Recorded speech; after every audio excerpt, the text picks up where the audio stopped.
आप सभी को जय मसीह की गुड मॉर्निंग।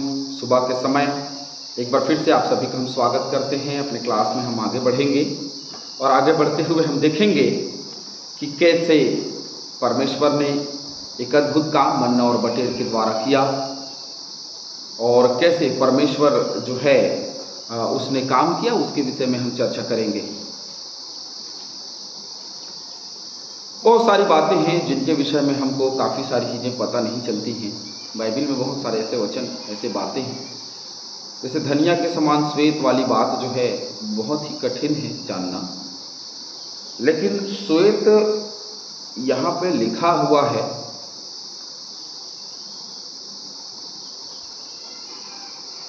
तो स्वच्छ या साफ हो सकता है ना।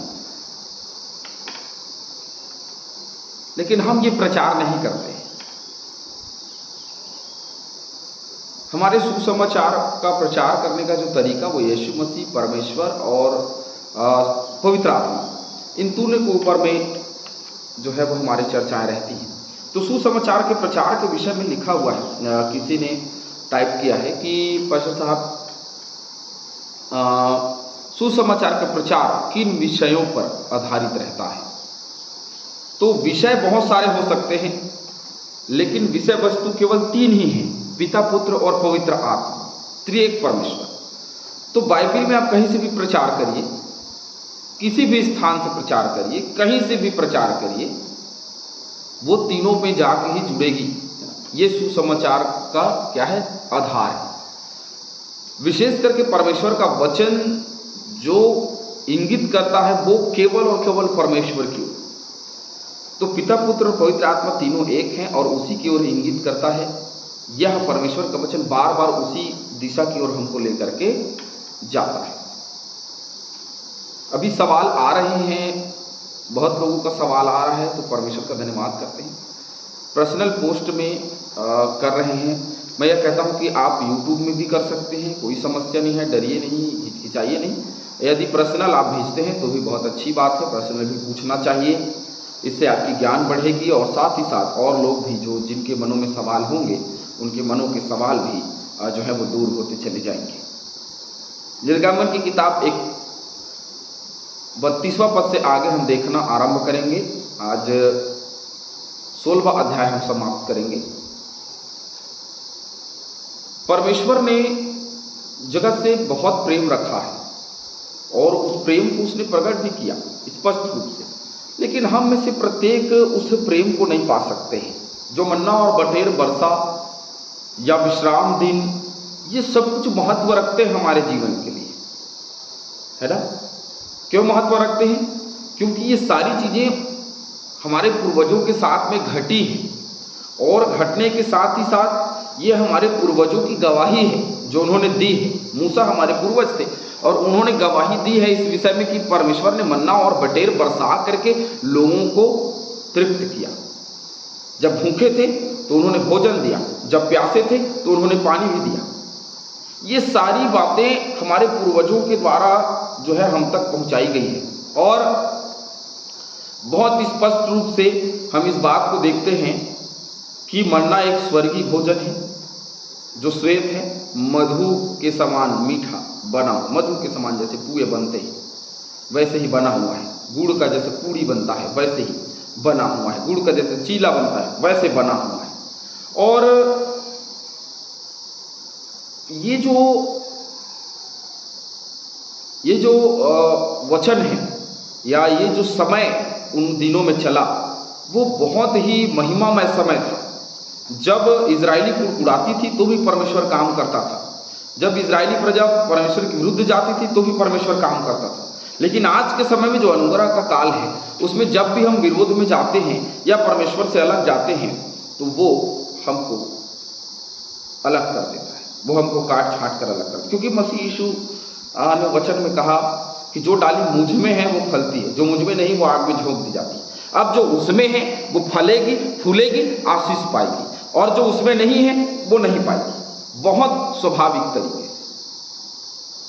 अब बहुतेरे लोग हैं जो ये सोचते हैं कि हम परमेश्वर में हैं या नहीं है, ये सवाल भी मन में उठता होगा लोगों के कि हम परमेश्वर में हैं। जैसे मैं पिछले कुछ दिनों में पिछले साल मैं ये सोच रहा था कि प्रभु मैं तुझ में हूँ या नहीं हूँ, मैं सेवा कर रहा हूँ लेकिन तुझ में हूँ या नहीं हूँ। तो परमेश्वर की ओर से जवाब आता है कि बेटा तुझे मेहनत की आवश्यकता है, तुझे ईमानदारी की आवश्यकता है, तुझे मेरे और करीब आने की आवश्यकता है।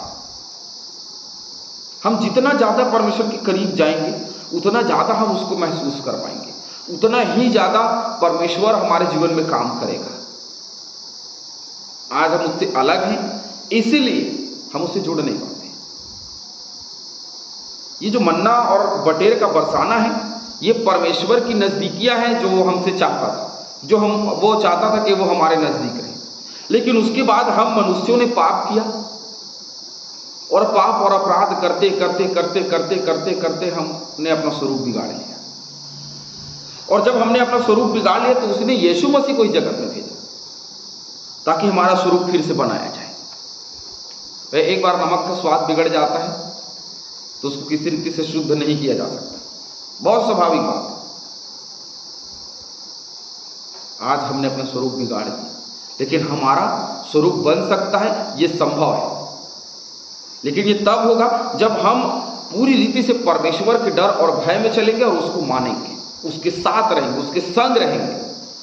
और अन्यथा नहीं रहेंगे तो हमारे बीच में समस्याएं बढ़ेंगी, परमेश्वर और हमारे संबंध में कड़वाहट आएगी, परमेश्वर और हमारे बीच में दूरियां बढ़ती चली जाएंगी।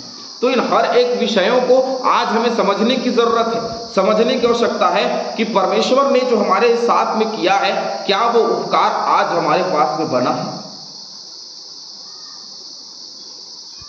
क्या सदा सर्वदा परमेश्वर एक समान हमारे साथ में है?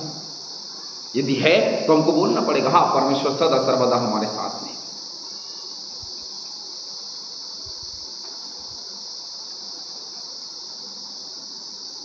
एक और सवाल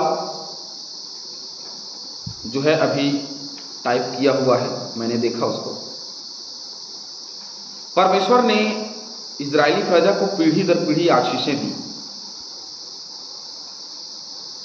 इतनी गलती करने के बाद भी उसने आशीषें क्यों दी? देखिए, आप सबों का सवाल का जवाब देना भी बहुत जरूरी है। तो क्यों दी? इसके पीछे में कारण सिर्फ एक ही है, परमेश्वर हमसे प्रेम रखता है, इसलिए उसने आशीषें दी। परमेश्वर हमसे बहुत ज्यादा प्रेम रखता है, इसलिए उसने ऐसा किया। यदि वो हमसे प्रेम नहीं रखता तो ऐसा नहीं करता। उसने हमसे प्रेम रखा है। यूहन्ना रचित सुसमाचार उसके 3 और 16। परमेश्वर ने जगत से ऐसा प्रेम रखा, बस उतने में बात खत्म हो जाती है। भाई जब हम प्रेम रखते हैं तो सब कुछ भूल जाते हैं। प्रेम रखते हैं, थोड़ी देर के लिए क्रोध रहेंगे, लेकिन सामने वाला व्यक्ति जब हमसे प्यार से बात करेगा तो हमारा क्रोध शांत हो जाता है, क्योंकि हम उससे प्रेम रखते हैं। ठीक वैसे ही जब कभी हम परमेश्वर से प्रेम रखते हैं, जब कभी परमेश्वर हमसे प्रेम, क्योंकि उसने हमारे लिए प्रेम रखा है, और जब कभी गलती करते हैं और फिर से हम क्षमा मांगते हैं तो परमेश्वर हमको क्षमा कर देते हैं। लेकिन कितनी बार? रोमियो की पत्री 6 उसके 1, 2, 3 पद में जब जाकर के पढ़ेंगे तो एक बार जिस पाप के लिए हम मर गए उसमें दोबारा जीवन नहीं बिता सकते। हमारा दोबारा जीवन उसमें बिताना व्यर्थ ही है। हमको उसमें दोबारा जीवन नहीं बिताना है, परंतु अलग अपनी जिंदगी में आगे बढ़ना है। परमेश्वर ने हम सबको एक ऐसे राह पे खड़ा किया जहां से हम चुनाव कर सकते हैं। एक ऐसा राह है जहां 2 दिशाएं हैं, 2 रास्ते हैं जिसमें हम चल सकते हैं। एक तो शैतान का रास्ता और दूसरा परमेश्वर का रास्ता। दोनों रास्ता जो है वो अलग है। वो सब शैतान का रास्ता चौड़ा है, चौरस है वो मार्ग जो विनाश हो जाता है, जो नर्क हो जाता है, और सकरा है वो मार्ग जो स्वर्ग हो जाता है।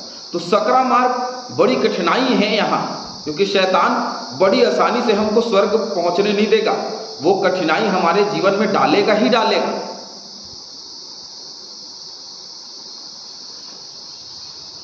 उसकी कठिनाइयां हमारे जीवन में बनी ही रहेंगी। हमको जाना पड़ेगा, उस रास्ते चलना पड़ेगा, मेहनत करना पड़ेगा, लगन दिखाना पड़ेगा। चलिए एक वचन हम लेंगे आज क्लास के रूप में। निर्गमन की किताब 16:32। फिर मूसा ने कहा, यहोवा ने जो आज्ञा दी वह यह है कि इसमें से उमेर भर अपने वंश की पीढ़ी पीढ़ी के लिए रख छोड़ो, जिससे वे जाने कि यहोवा हमको मिस्र देश से निकालकर जंगल में कैसी रोटी खिलाता था।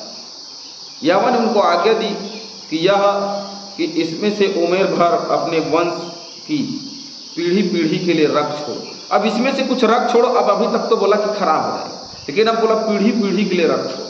अब पीढ़ी पीढ़ी के लिए तुम इसको रखो, जिससे वे जाने कि यहोवा हमको मिस्र देश से निकाल कर जंगल में कैसी रोटी खिलाता था। जो लोग याद रखें, अब इसको रखना है। अब वो खराब नहीं होगा, बोले कि इसको रखो, ये खराब नहीं होगा, क्योंकि इसको पीढ़ी पीढ़ी के लिए रखना है।